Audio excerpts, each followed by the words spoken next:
J'étais data scientist dans une grosse boîte aux US, très très confortable, un poste hyper confortable. Mais c'est vrai que quand je me dis, j'adorais ce qu'on faisait, on faisait des trucs mathématiquement très intéressants et théoriquement très intéressants, mais quand tu te dis qu'est-ce que ça apporte, est-ce que ça construit le monde que demain je veux voir, est-ce que je contribue à ça, je suis pas hyper sûr.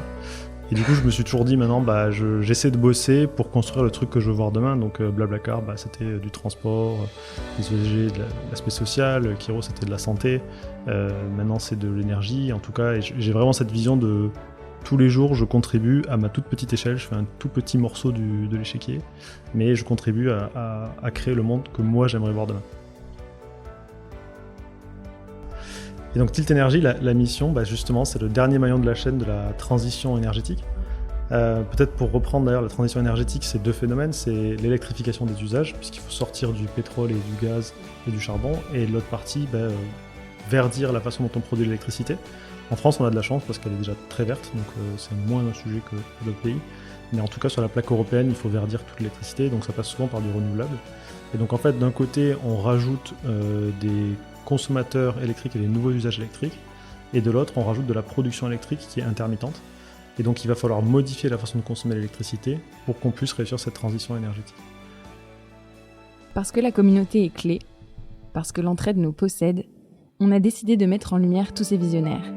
Bienvenue dans le podcast Build a City for Good de Daphne.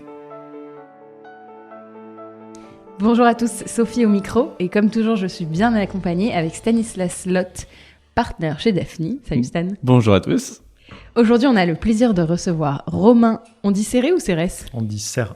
Serre, voilà, j'avais même pas. On a le plaisir de recevoir Romain Serre, cofondateur de Tilt Energy, pour un épisode électrisant. Et je prends pas ce mot par hasard. Salut Romain. Salut Sophie, salut Stan. Alors Romain, je fais ton portrait rapide. Tu as notamment été le premier data scientist de Blablacar. Tu as par la suite cofondé Kiro dans la biologie médicale. Et aujourd'hui, tu t'attaques à un tout nouveau marché depuis 2023. C'est juste ? Exactement, c'est correct. Et j'ai commencé ma carrière aux États-Unis. Ok, tu complètes, c'est parfait. Chers auditeurs, du coup, Tilt Energy vient tout juste de boucler une levée de 5 millions d'euros et on est très fiers de faire partie de l'aventure chez Daphne. Mais au-delà des chiffres, c'est leur mission qui nous emballe, à savoir bâtir la plateforme de gestion de la flexibilité énergétique dont l'Europe a besoin pour réussir sa transition vers l'électrification à grande échelle. Aux manettes de cette mission ambitieuse, Romain donc, ainsi que Guillaume Louat, expert chevronné du secteur. Avec eux, une team super solide évidemment, et pour couronner le tout, Thomas Bajas, l'un des investisseurs énergie les plus actifs d'Europe, qui passe à l'action en rejoignant Tilt, c'est ça, en mode full operator. Exactement, un truc assez rare dans le monde dans lequel on vit, d'avoir l'investisseur du board qui passe côté opérationnel. Bien joué. Et Romain, je te laisse la parole pour te présenter à nos auditeurs. Du coup, Romain, je suis ingénieur de formation, parcours assez classique en France, j'ai fait une prépa, puis une école d'ingé. Puis par contre, un peu moins classique, je me suis expatrié 3-4 ans aux États-Unis où j'ai étudié à l'Université de Columbia un master en énergie et machine learning.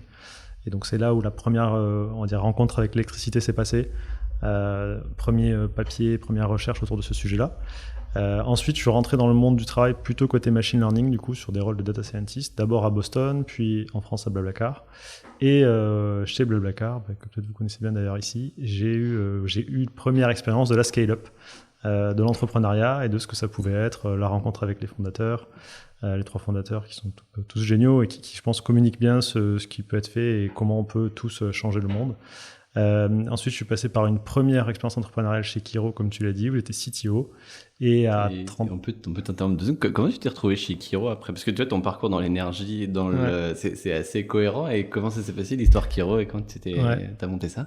Alors en fait, donc moi j'ai fait beaucoup de machine learning et finalement j'avais pas fait d'énergie jusqu'à mes 28 ans, entre guillemets, 29 ans. Parce que chez Blablacar, on fait du transport, c'est pas de l'énergie, il y a un côté ESG, un côté environnemental, mais tous les jours, c'est du transport. Et donc chez Kiro, c'est quelqu'un qui est venu me chercher justement qui avait l'idée du projet, qui avait la genèse du projet, et qui est venu me chercher pour l'aider justement à monter le projet. Et donc je leur ai fait passer la grosse première étape de la levée, de l'équipe de 10 personnes, etc. Et puis j'ai eu ma petite crise de 28-30 ans en me disant, j'ai 30 ans et je travaille toujours pas sur l'écologie et sur l'énergie, donc peut-être qu'il faut que je m'y mette. Et donc, c'était ça, 28, 29, 30 ans, je sais plus exactement. Je me suis lancé dans cette idée-là. Et du coup, j'ai commencé à réfléchir ça a duré quand même bien 6 mois, 1 an, où je connaissais pas encore Guillaume. Et on s'est rencontrés justement au travers de discussions et de sujets communs. Et on s'est alignés sur cet intérêt. Guillaume venant, lui, de l'aspect plus renouvelable, investissement infra, avec des choses beaucoup plus longues, du coup, des temps beaucoup plus longs, et qui s'est dit, l'énergie, en fait, ça serait cool s'il arrive à faire des trucs un peu plus rapides, donc la startup, et du coup, qu'est-ce qu'on peut faire dont le monde aura besoin de manière beaucoup plus rapide que des investissements infra. C'était la flex. On s'est aligné, et donc la flexibilité électrique, par contre, on va parler après, mais qui est un sujet qui peut se déployer plus rapidement.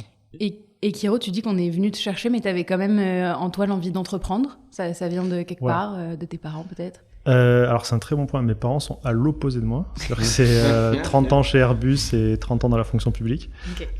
Et par contre, mes frères et sœurs, on est tous dans l'entrepreneuriat. C'est assez marrant. Mon frère a sa boîte et ma sœur est à son compte psychologue. Donc c'est assez marrant parce qu'on est à l'opposé. Je pense qu'il y a un peu cette notion de la génération grandie à l'opposé de celle d'avant. Et donc on a grandi dans un environnement très stable et in fine, tous les trois, on fait des choses plutôt côté entrepreneur. Je pense que je l'ai toujours eu en vrai, j'ai toujours eu cette envie d'entreprendre, mais le fait, et c'est pour ça que j'ai rajouté que j'ai commencé aux États-Unis, c'est quand même très compliqué, ça me semblait très compliqué, sans réseau, sans la langue, de lancer vraiment une aventure seule. Je trouve que lancer quelque chose en France, c'est quand même beaucoup plus simple, on connaît l'écosystème, on connaît plein de choses. Donc je pense qu'il y avait cet aspect-là aussi où j'étais pas prêt, et intellectuellement, j'étais aussi un vrai, entre guillemets, ingénieur scientifique pendant des années, où ça aurait été compliqué, je pense, sorti d'école, pour moi, de lancer un sujet business où je croyais plus aux équations que à la psychologie humaine. Et en fait, le business, c'est un peu les deux, faut comprendre un peu les deux aspects. Et comment ça se passe? Parce qu'on nous demande tout le temps tu vois, comment il faut faire pour lancer sa boîte et tout. Quand tu sors de Kiro, tu dis ça prend 6 mois, 1 an, parce que c'est quand même long. C'est donc tu t'es je sais pas comment ça s'est passé ta sortie, mais t'es au chômage pendant 6 mois, 1 an, et le matin tu te lèves, tu lis les news. Enfin, tu vois, comment ça s'est passé cette période? Ouais, alors ça, c'est vrai que c'est très important parce que c'est assez différent pour chaque personne. Moi, je peux raconter mon avis et ce qui s'est passé pour moi.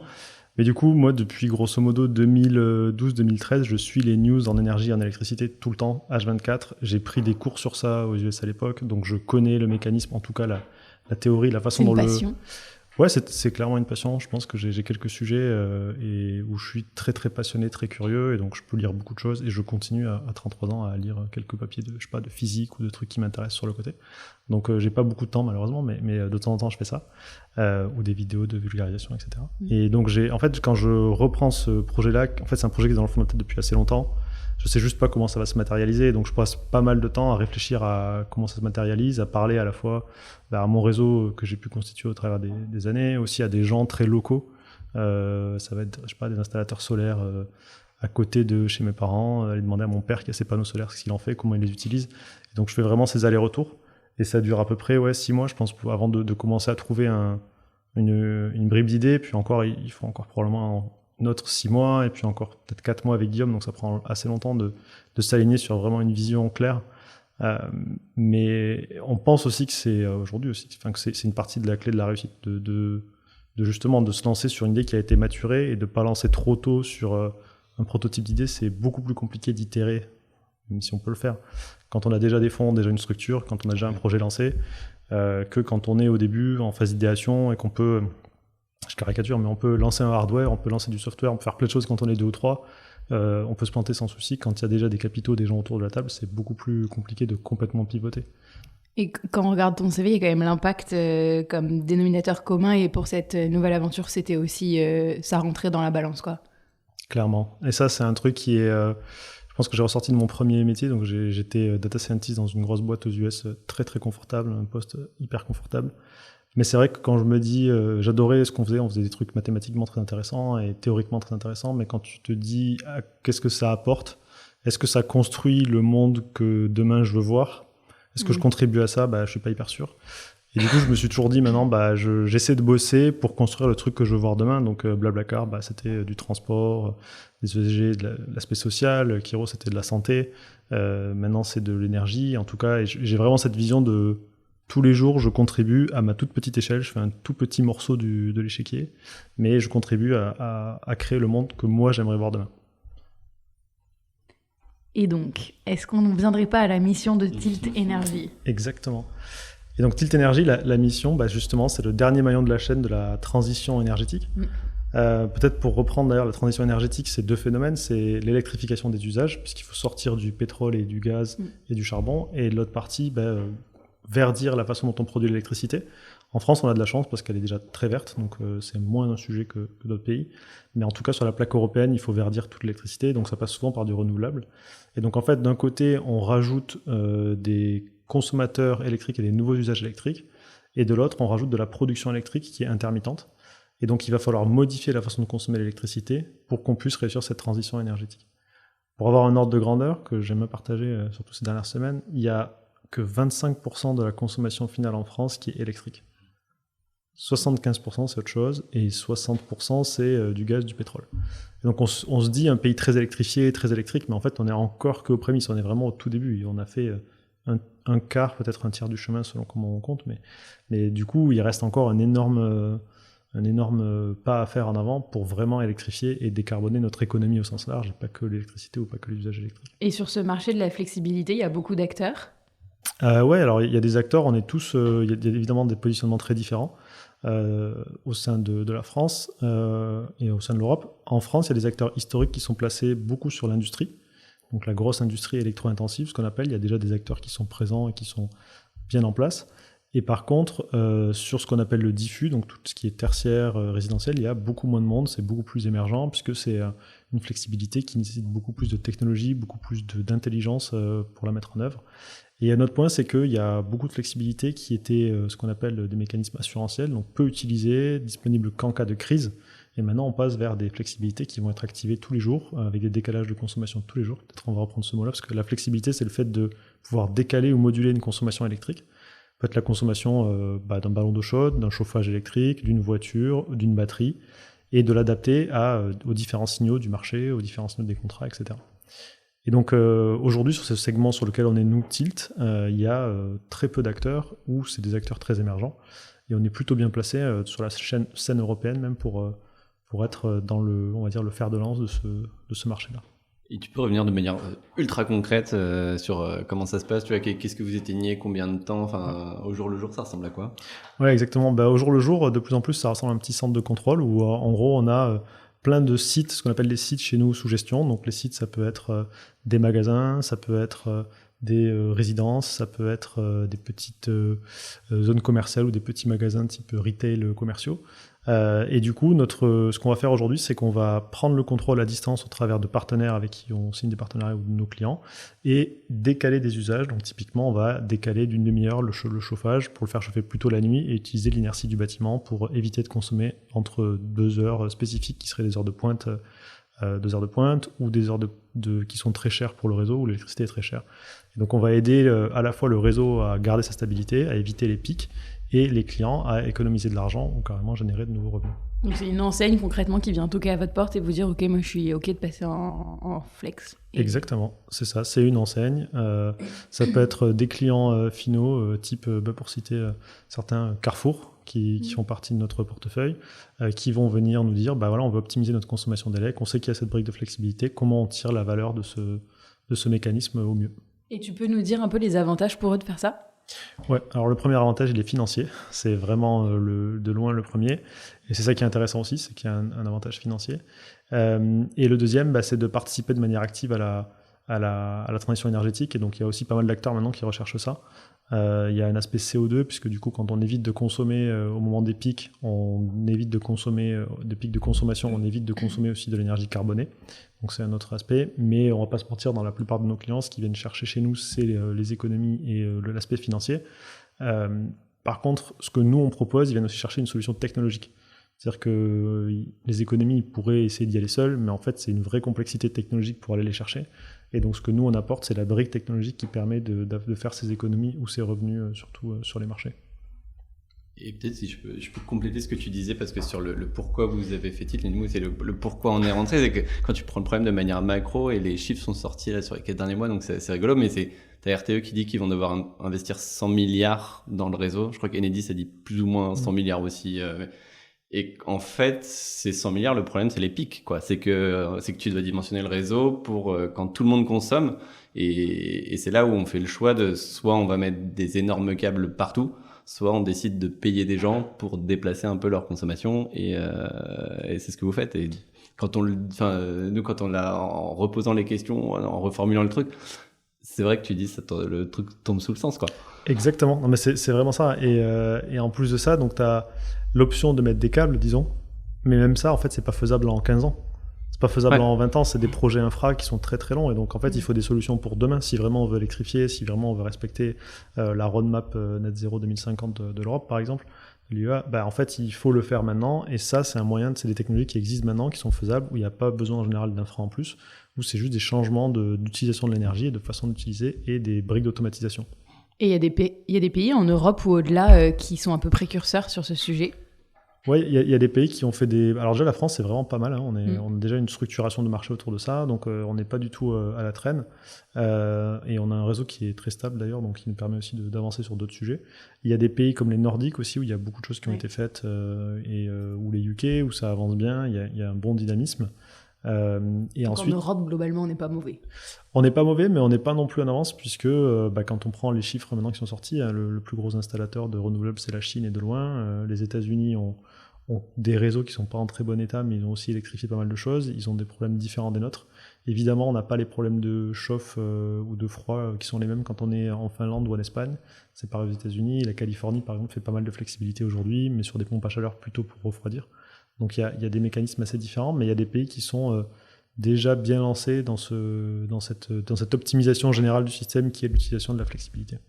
Et peut-être c'est plus sous forme de question, mais parce qu'on parle souvent des énergies renouvelables, mais en fait, le sujet de la flexibilité, il est plus structurel que ça. C'est que de toute façon, si tu électrifies, tu vois, si tu dis qu'on est à 25% et qu'on va passer, j'en sais rien, à 30, 40, 50, de toute façon, le réseau est trop petit, de toute façon, il faut gérer les pics. Donc, c'est marrant parce qu'on lie souvent ces flexibilités aux énergies renouvelables, mais finalement, le sujet est quasi indépendant de ça. Exactement, ouais. Le sujet est vraiment indépendant, ou en tout cas, il y a deux axes sur lesquels tu peux l'attaquer. La flexibilité due à l'énergie renouvelable, ça en est un. Là, on l'a vu en plus récemment, typiquement avec la surproduction solaire en France qu'il y a depuis quelques temps. Mais il y en a aussi un jeu structurel du fait de l'électrification et du fait que, en fait, on fait par défaut, s'il n'y a pas d'automatisation et d'intelligence, on fait tous la même chose à la même heure. Et c'est ça le vrai problème, c'est qu'on va tous au boulot à 9h, on se branche tous en même temps, on prend tous nos 2 jours de vacances, le samedi et le dimanche, sur lequel on ne consomme pas. On consomme tous à nouveau beaucoup le lundi matin. Et donc c'est ce truc-là qu'il faut essayer de changer, de modifier de manière intelligente. Et en plus de ça, maintenant, il y a les renouvelables qui se rajoutent dessus, qui font que tous les lundis ne se ressemblent pas, parce que tous les lundis, on n'est pas sûr qu'il y ait le même quantité de soleil, de vent, que les autres lundis, alors que si tu as une production stable de gaz et de nucléaire, pour le coup, tu sais exactement la dispo que tu auras. Donc ouais, tout à fait, il y a vraiment les deux aspects. Et donc nous, c'est autant, je pense, nous, on se voit d'ailleurs autant comme un enabler de l'électrification qu'un enabler vraiment des renouvelables. Le renouvelable, il y a plein d'autres choses, et je pense qu'on va aider à intégrer le renouvelable, mais l'électrification, se passera que si on est capable d'adapter le réseau et de faire en sorte que les prix de l'électricité et les coûts du réseau restent faibles, en tout cas restent abordables. Si l'électricité et le réseau deviennent très chers, l'électrification va être ralentie. Hyper intéressant. Et on l'aborde rarement sous cet angle-là, et tu l'as pas abordé sous cet angle-là, mais aujourd'hui on lit plein de choses sur la souveraineté en disant on importe, alors je peux dire de bêtises, mais je sais plus 50 ou 60 milliards d'hydrocarbures, tu vois, qui correspond au complément du coup des 25% dont tu parlais. Et en fait, c'est un sujet de comment tu produis, au lieu d'importer ces 60 milliards, comment tu importes, 600 millions de panneaux solaires je sais pas si c'était votre motivation initiale, mais en fait, vous participez à ce truc-là de manière incroyable. C'est clair. Et on l'a vu, je pense, en 2022, avec la crise de l'Ukraine et le prix du gaz. On est très, très, très dépendant de la géopolitique. Et l'électricité, ça nous rend moins dépendants. Ça nous rend pas indépendants, mais ça nous rend moins dépendants. C'est sûr que quand on est dépendant du gaz et du pétrole, il n'y en a pas en France, donc il faut qu'on aille le chercher ailleurs. Et de manière générale, il n'y en a pas beaucoup en Europe, et donc il faut qu'on aille le chercher ailleurs. Et donc c'est sûr que plus on électrifie en général, et plus on se rend dépendant, moins on se rend dépendant du pétrole, en tout cas de l'énergie d'autres pays. On se rend dépendant d'autres technologies, donc c'est pour ça que c'est bien de développer par exemple des filières de recyclage de panneaux solaires, ou de faire en sorte qu'en Europe on puisse garder certaines matières premières et les recycler et les retravailler pour en faire une chose. Mais ça semble en tout cas beaucoup plus viable à long terme que de rester dépendant, surtout dans le contexte géopolitique des dernières années, de certaines grosses puissances. Et c'est quoi ta vision de l'évolution de ce marché ? À quoi ça ressemblera en 2040, 50 ? Alors nous, on se bat pour que justement ce marché soit complètement démocratisé et qu'en fait ça fasse totalement partie des mœurs. C'est que de la même manière que peut-être vous avez grandi, en tout cas moi j'ai grandi avec des tarifs heure pleine heure creuse sur mon contrat d'élec, on grandira avec des tarifs flexibles et puis ça arrive, ou des façons de consommer l'électricité de manière flexible et que personne ne se posera la question. C'est juste un truc normal voilà, qu'on fait et qui nous dérange pas dans notre vie de tous les jours parce qu'on a trouvé des solutions pour faire ça. Et de manière générale, du coup, on espère un monde beaucoup plus électrifié. Et c'est ça le truc vers lequel on aimerait aller, c'est de se dire d'ici à 2040, en fait, on a électrifié beaucoup d'usages et on a réussi à passer ce pic d'électrification, ce bottleneck, grâce aux outils que Tilt développe par exemple. Et j'ai quelqu'un qui je discutais récemment, j'ai du mal à retrouver le nom, mais qui me disait, tu vois, qui poussait le truc encore plus loin et qui disait, mais en fait, à partir du moment où tu as des boîtes comme Tilt qui peuvent prendre le contrôle de ton hardware, tu peux aller vers des tarifs dynamiques, mais tu peux quasiment aller vers une offre de télécom à la Free, où en fait, à partir du moment où ils te font consommer au bon moment, ils décalent, en fait, tu pourrais quasiment avoir une offre d'énergie à prix fixe, parce que tu sais qu'il y a des moments où la production est peu chère et que tu arrives à décaler les... Tu crois à ce futur-là ou pas ? Ouais, nous on y croit beaucoup et on le voit aujourd'hui. Typiquement, c'est pas du tout démocratisé. Nous, le commun des mortels n'est pas au courant, mais les gros industriels, par exemple, fonctionnent comme ça. Alors du coup, ils n'ont pas des prix fixes, ils ont des prix très variables, mais eux, en permanence, ils arrêtent et ils regardent leur production, ils regardent si ça vaut le coup de produire ou de stocker, si ça vaut le coup d'utiliser l'énergie ou pas. Et donc, on pourrait imaginer demain sur justement des masses beaucoup plus grosses, des mécanismes un peu différents où tout le monde a un tarif fixe qui est un bon tarif, à condition de donner le contrôle du moment où on consomme à son fournisseur ou à un acteur tiers. Tout à fait, c'est un truc qui serait possible. Et surtout, c'est pour nous, fondamentalement, la seule chose qui fera que le prix de l'électricité sera moins cher. C'est-à-dire qu'à un moment donné, les ENR produisent de l'électricité très peu chère aujourd'hui. Une métrique qui s'appelle le LCOE, qui permet de mesurer en gros le Levelized Cost of Energy. Et donc pendant très longtemps, le nucléaire était le plus bas. Maintenant, c'est vraiment très très proche, voire les ENR sont plus basses. Ouais. On ne peut pas faire beaucoup plus. Les coûts de matériaux, on ne va pas les baisser beaucoup plus. Les coûts d'installation, il faut quand même payer les gens qui les installent. Et du coup, ce qui va rester, c'est le moment où c'est produit. Est-ce qu'il y en a beaucoup sur le réseau ou pas ? Et du coup, est-ce que moi, mon électron est cher ? Et donc, plus on va arriver à aligner ses intérêts, à synchroniser toutes nos consommations, et plus on va être capable de payer l'électricité moins cher. Mais ça va, juste, comme tu dis, c'est les coûts de réseau aussi, c'est l'ensemble du système qui sera moins cher à opérer, quoi. Et si tu vois, les quelques détracteurs, je sais pas si on peut dire comme ça, mais de la flexibilité, tu vois, ils ont des discours qui vont plus vers le fait de dire ah oui, mais en fait, si t'éteins ton chauffage quand il fait froid, tu vois, finalement, tu vis dans un futur qui est moins confortable que le présent, et on entend quelques discours comme ça.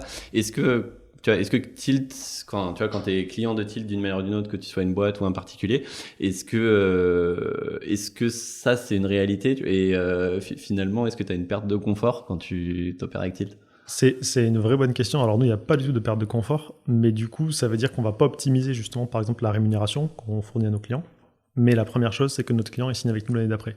Et donc, si on veut qu'il signe, il faut qu'il n'y ait pas de perte de confort. Et donc, en fait, c'est pas vrai qu'il y aura plus de froid parce que tout ce que Tilt contrôle aujourd'hui, c'est juste des mini-batteries. Quand on prend un bâtiment, on l'a juste chargé avec de l'énergie thermique, de l'inertie thermique, et du coup, on va l'utiliser pendant des périodes courtes, 15 minutes, 30 minutes, 1 heure, max 2 heures, très rare 2 heures. Mais pareil sur une voiture électrique, en fait, on va pas créer un inconfort parce que, alors je l'ai plus en tête, mais je crois que la distance moyenne parcourue par des voitures électriques en France, par semaine, je sais pas si c'est pas 50 ou je sais plus 100 km. Ouais, c'est très faible. C'est très faible, surtout comparé à la taille de la batterie, et donc on peut vraiment choisir le moment de la recharge. Et justement, l'idée, ça va être de dire, tous les gens qui peuvent, eux, choisir parce que ça n'a pas d'impact sur leur vie, ils vont le faire. Pour que ceux qui n'ont pas le choix, on peut penser à des hôpitaux, on peut penser à des gros industriels, on peut penser à des gens qui, eux, typiquement, partent et ont besoin de charger leur voiture à fond ce jour-là au max. Ces gens-là puissent le faire à un prix qui est correct et sans surcharger le réseau. Et donc, le fait qu'on y contribue tous, ça permettra à certains usages de rester justement, d'avoir aucune dégradation. Et la plupart des usages qu'on décale nous, enfin tous les usages qu'on décale nous d'ailleurs, n'ont aucun impact sur la vie de nos clients. Et c'est ça, en fait, t'éteins le chauffage 15 minutes ou tu le décales 1 heure plus tôt. Enfin, c'est, Exactement, tu décales ta charge de voiture et évidemment on décale pas la charge de voiture de ceux qui veulent partir. Enfin, on décale la charge des voitures dont on sait que la voiture va rester 9 heures sur le parking. Ça c'est pareil, c'est une stat qu'on nous avait communiqué à Blablacar, mais le temps, je sais plus, je le connais plus, je ne veux pas dire n'importe quoi, mais le temps passé par des voitures sur des places de parking, c'est monstrueux en fait. La plupart des voitures sont juste garées. Et donc si on peut utiliser ces voitures pour les charger au bon moment dans un premier temps, puis demain peut-être même les utiliser comme des batteries pour le réseau, ça change rien pour personne. Par contre, ça fait une énorme différence en termes d'investissement en infra, de coût de l'électron, etc. Très clair. Si je peux aller dans un débat philosophique, mais est-ce que tu crois que le futur de Tilt, c'est d'aller plus loin et de dire, tu vois, d'avoir des gens qui font aucun sacrifice sur le confort, mais quelques économies, et d'avoir des gens qui font des sacrifices sur le confort en disant, en fait, moi, je veux économiser plus et je veux plus décaler ma consommation, mais, pour gagner plus. Tu vois, où est-ce que va aller Tilt? Non, je pense que nous, on n'ira jamais on sacrifiera jamais le confort. Ça sera vraiment pas du tout. C'est pas notre thèse et c'est pas ce en quoi on croit. J'ai envie de dire, malheureusement, il y a des gens qui sacrifient le confort pour des raisons budgétaires et ça, on le voit, on entend parler déjà aujourd'hui en France. Et ça, c'est même pas une question pour le coup de flexibilité, c'est de juste de l'argent disponible pour des dépenses de première nécessité. Mais nous, on croit beaucoup plus à l'aspect justement décaler tout ce qui est décalable sans perte de confort, parce qu'en fait, si on fait un peu une approximation de la proportion des gens qu'on peut aller targeter, si on prend les gens dont il n'y a pas d'inconfort, elle est beaucoup plus grosse que... Donc le volume disponible en flexibilité sera beaucoup plus gros, même si sur chaque point il y a moins de disponibilité, que la petite somme des gens, et il y en a c'est sûr, qui souhaitent absolument aider le réseau et qui sont prêts à se sacrifier et à avoir froid pendant 3 jours d'affilée. En fait, c'est une poche de gens à aller chercher qui est tout faible. Aujourd'hui, personne ne veut se sacrifier pour gagner... des sommes qui sont des pourcentages de sa facture d'élec ou même juste par beauté pour le réseau ou pour aider à la transition écologique. Je pense qu'il y a une petite minorité qui veut le faire, mais c'est pas la plupart des gens. Exactement. Et peut-être juste pour résumer, du coup, vos clients, c'est, tu vois, est-ce que moi, en particulier, je peux être client de Tilt ou Alors, toi, particulier, non, tu peux pas être client de Tilt, en tout cas pas aujourd'hui, mais tu peux souscrire à des offres sur lesquelles ça va être nous en marque blanche derrière, ça va être une de nos approches. Donc on fait que du B2B, et ensuite il y a une partie qui va être en B2B direct, donc on en a parlé typiquement dans le retail, ou avec des gens qui font des systèmes de gestion des bâtiments, des gens qui installent des bornes, des gens qui installent des bureaux, des choses comme ça. Voilà, des bureaux, etc. Et donc ça va être vraiment ce genre d'acteurs qu'on va aller chercher, c'est des gens qui arrivent à contrôler justement ce qu'on appelle nous des assets énergétiques, donc des équipements électriques pilotables, et qui sont assez gros. Puisqu'évidemment on fait... pas les petits équipements non plus pour des raisons de confort, on décale pas les micro-ondes, les fours et les machines à laver, bien que voilà, pourquoi pas, mais en tout cas aujourd'hui c'est pas du tout dans notre pitch et c'est pas ce qu'on veut aller chercher comme flexibilité. Et on le disait en intro aussi, vous venez de lever 5 millions, donc bravo. Quels sont un peu les next steps? Est-ce qu'il y a des recrutements prévus? Ouais, exactement. Le gros enjeu, c'est les recrutements et les recrutements tech, puisque nous, on veut se positionner, on veut rester une boîte technologique avec une solution technologique à apporter à nos clients. Et on le sait, aujourd'hui, il nous faut des software engineers, des data scientists, des gens qui travaillent sur l'ensemble de la plateforme qu'on est en train de construire. On a 2 ans, donc on est encore tout petit et naissant. On a plein de choses à développer. Et du coup, ça va être, on va dire, encore une levée et probablement une des quand même dernières levées où c'est très produit, c'est encore très concentré sur le produit. On n'est pas pré-revenu, pour le coup, on a déjà des revenus, mais on va encore investir beaucoup dans notre produit et dans notre plateforme en général, que ce soit la connexion avec nos partenaires, que ce soit les algorithmes, que ce soit le visuel, ce qu'on peut fournir à nos clients, etc. Eh bien, à bon entendeur, la porte de Tilt est ouverte. Exactement. Stan, un dernier point à aborder? Peut-être là les quelques challenges des 18 prochains mois, maintenant que vous avez les caisses pleines. Donc on a compris qu'il y avait le recrutement, mais qu'est-ce que vous voulez accomplir finalement? Ouais, on a un objectif assez ambitieux pour aller débloquer justement des mégawatts flexibles parmi nos clients et notamment en France. Donc ça, c'est un des premiers objectifs, d'avoir une certaine capacité sous gestion. On a aussi un objectif de commencer à comprendre les pays européens. Donc on a quelques premiers contrats hors France et donc de voir un peu comment la flexibilité se fait concrètement, pas seulement dans les livres et les études, mais avec des clients dans des pays à côté. Et on a un dernier objectif qui est de diversifier notre portefeuille pour couvrir un ensemble d'offres un peu plus large que ce qu'on fait aujourd'hui. Aujourd'hui, on est très très spécialisé sur une partie justement de la gestion, de la flexibilité, sur tout ce qui est système de chauffe. Et donc, on veut commencer à regarder les nouveaux systèmes. Parce que dans votre métier, il y a l'hiver et l'été, c'est ça? Exactement. Et donc, quand il y a l'hiver et l'été, ça veut dire que nos revenus sont très saisonniers. Et donc, on va commencer à regarder comment on débloque de la valeur tout au long de l'année. On sait que c'est possible, c'était juste une histoire de priorisation. Okay. Et aujourd'hui, on a priorisé là où il y avait ce qu'on a dans le monde ici, les low-hanging fruits. Et merci à tous les deux pour cet échange. Est-ce qu'un dernier mot peut-être? Romain, non? On a fait merci le à tour. Daphne d'être. Je voulais dire la même chose. D'avoir- Merci de nous d'avoir avoir fait, fait confiance. On est D'être- ravis de d'être vous là. accompagner dans cette aventure, dans cette belle mission. Et merci à nos auditeurs de nous avoir écoutés jusqu'au bout. Vous pouvez retrouver les épisodes sur daphne.com et sur toutes les plateformes de streaming. Et on se dit à bientôt. Merci. Ciao. Merci.